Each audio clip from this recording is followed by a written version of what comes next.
A Toronto family doctor says the move by some jurisdictions in Canada to offer RSV immunization to all infants this fall and winter will spare many babies from getting sick. Dr. Noah Ivers says that he remembers feeling helpless 9 years ago when his baby got respiratory syncytial virus and had to be hospitalized and given oxygen. Antibodies to help protect against severe RSV illness were only given to infants who were born prematurely or had other serious risk factors in the past. But now Ontario, Quebec, and Nunavut will offer the injection to all infants going through their first respiratory virus season. I'm joined by Dr. Abhishek Raut, Medical Director at Appletree Medical Group, to further discuss RSV vaccinations for infants. Dr. Raut, thank you for joining us. Good to be here. Now, how serious can RSV be in infants?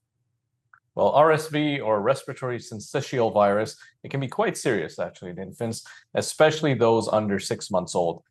Sometimes it'll start with a mild cold-like symptom, but it can progress very quickly to severe conditions like bronchiolitis, which is the inflammation of the small airways in the lungs, or pneumonia, which is an infection of the lungs. So in Canada, RSV is the leading cause of hospitalization for infants. Every year, we see about 2 or 3% of infants under 6 months hospitalized because of RSV.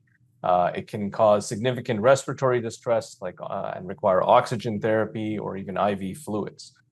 This is not just a Canadian experience. If we look at the American data as well, 80,000 children under the age of 5 years old are hospitalized annually due to RSV. And we see that particularly in infants born prematurely. So when we look at the provinces here in Ontario, Quebec, and Nunavut offering RSV immunization to all infants, I think it's a significant step here in protecting vulnerable populations.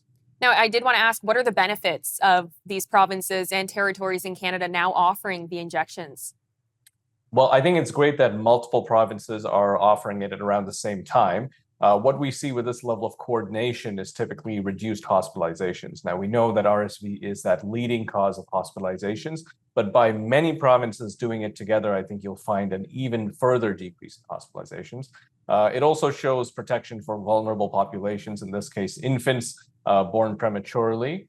And also, we're going to see significant economic benefits. So reducing the incidence of these severe infections means we can use those economic benefits in other aspects of healthcare as well. Not to mention just what Dr. Ivers said, there's going to be a lot of peace of mind for parents knowing that their infants are protected against a very severe virus that can cause, significant issues. So overall, I think what we're going to see is the more coordination we have, the more provinces on board, we're going to see a significant improvement with public health and a very strong public health impact. Now, I do want to look at it from the other hand. Why are only some provinces offering this? And do you think that other provinces and territories will start to follow suit? It's a great question. I think what we have to consider is healthcare in Canada is really very much so managed on the provincial and territorial level. So for instance, in this case, Ontario, Quebec, and Nunavut have decided to implement these RSV immunization programs. But other provinces may have other priorities, and they may want to be looking at evaluating the feasibility of these programs.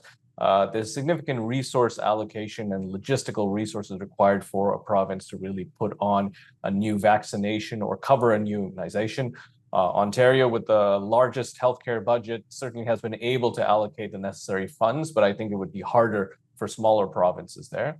And then finally, we should look at the local epidemiology. So we know that the prevalence and impact of RSV is throughout Canada, but certain provinces are usually much harder hit than other provinces. Quebec, for an example, sees very high rates of severe RSV cases, but other provinces might have lower rates. So all in all, I think, the goal is for everyone to be on board, but we will probably see a few provinces come on board one at a time. Now, there is the option for pregnant women to get the RSV injection, but are there any side effects that pregnant women should consider before getting that injection? We don't expect significant side effects for pregnant women getting the injection here. If we look at some of the data, even from the United States, the CDC recommends the RSV vaccine now for pregnant women to protect their babies from severe RSV disease. We typically give it between weeks 32 and 36 of pregnancy. And that way, as the immunity wanes over time, the babies are born in season with some protection against RSV as well. And if a pregnant woman were to get the RSV vaccine, would a follow-up vaccination be required for the infant? That's a very good question. I think this is something that we are looking at. what we're going to see is likely we will need to do a follow-up depending on when the infant was born. So if these vaccines were administered September through January, you would expect protection for that first RSV season. But if they were implemented afterwards, then you would likely need a second shot there for the baby. Dr. Raut, thank you so much for the time. Thanks so much for having me.